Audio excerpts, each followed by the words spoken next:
Hey, what's up gamers and technophiles? As you may recall, in my previous video, I reviewed the Lenovo IdeaPad Gaming 3 and was greatly surprised by the performance it offered and the price point it was selling for. The TUF A15 was also competing with its price and the performance ratio, so I reasoned why not put these two against each other in this price versus performance battle, and I'm gonna do it right now.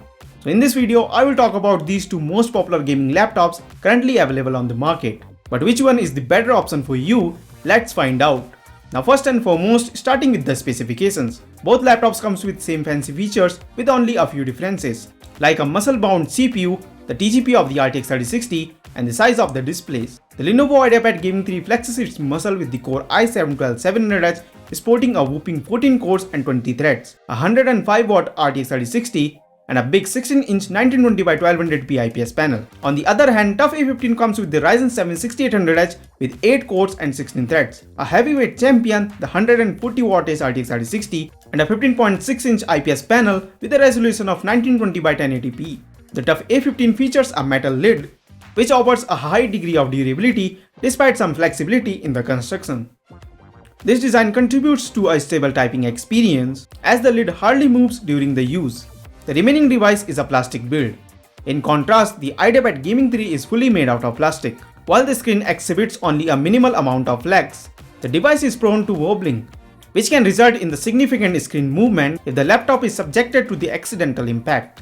The TUF A15 has a profile of 25.1 by 34.5 cm with a thickness of 2.2 cm and a weight of 2.2 kg. On the other hand, the Lenovo IdeaPad Gaming 3 has a more substantial weight of about 2.6 kg and a profile of 27.8 by 36 cm. However, it compensates for its heft with a slightly reduced thickness of 2.1 cm as compared to the TUF A15.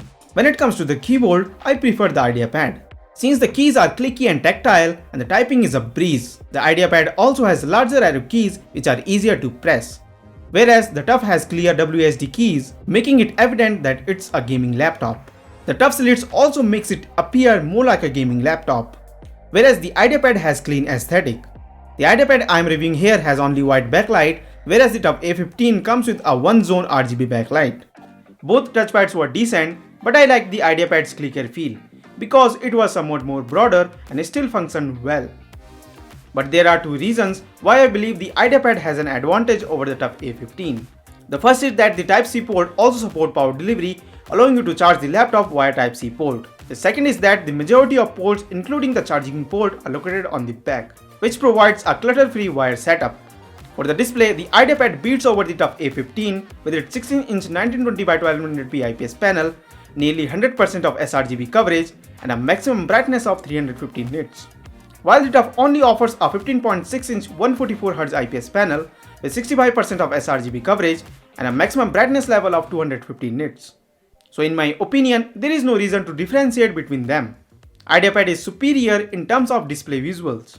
TUF seems to have upper hand in terms of cooling because it has a total of 5 heat pipes, 2 of which are shared by the CPU and the GPU, and 1 more for each of them. A fifth is in charge of the graphic memory and the VRMs. On the other hand, IdeaPad just have 3 heat pipes, 2 of which are shared by the CPU and the GPU and 1 more for the CPU, while the VRMs and graphic memory are cooled by the heat spreaders. However, more heat pipes does not equal to the greater thermals.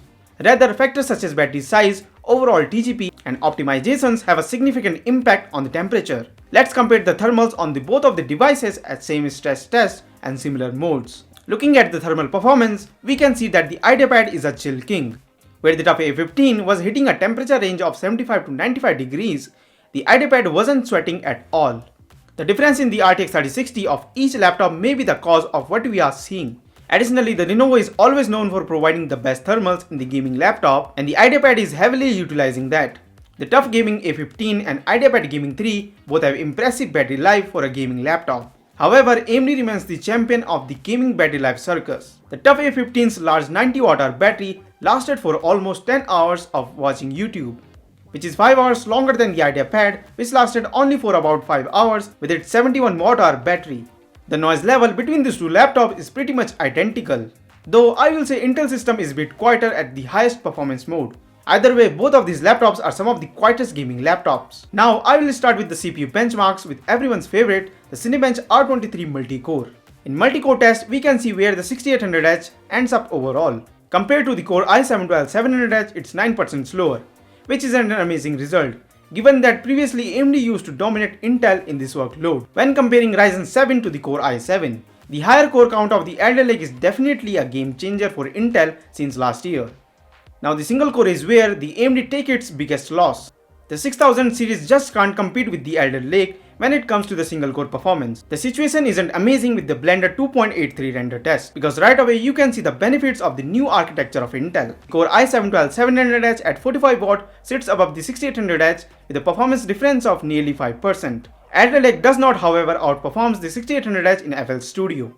Although the CPU uses both P cores and E cores when exporting a track and performs well, I believe E cores are a bit of hindrance in this case, given their lower performance as compared to the P cores. Audio workloads are highly sensitive, so this could be the explanation for what we are seeing.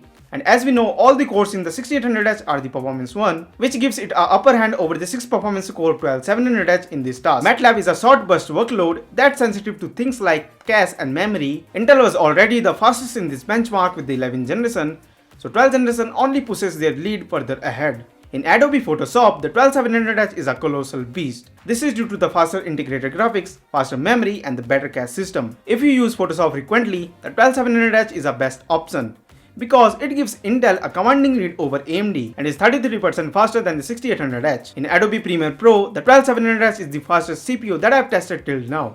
The overall score puts the RTX 3060 configuration above the 6800H and RTX 3060 system. Adobe After Effects is a mixed CPU-GPU workload. The 12700H acts like a beast. We are looking at a 25% performance difference compared to the 6800H system using the RTX 3060 graphics, which isn't unusual as compared to the previous chart, but it's a great result nonetheless. The high TGP of the RTX 3060 in TUF A15 as compared to the IdeaPad Gaming 3 is the sole reason why the gaming benchmark results favors the TUF A15 over the IdeaPad Gaming 3.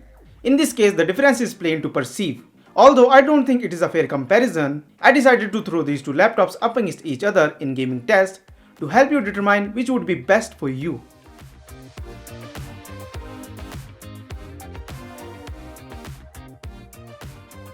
So which one should you buy? If you are looking for a laptop that's perfect for both work and play, then the Lenovo IdeaPad Gaming 3 might be a better option for you. However, if you are a hardcore gamer who prioritizes performance and long battery life, then the Asus TUF Gaming A15 is the way to go. So that's it for this comparison video between the Lenovo IdeaPad Gaming 3 and the Asus TUF Gaming A15.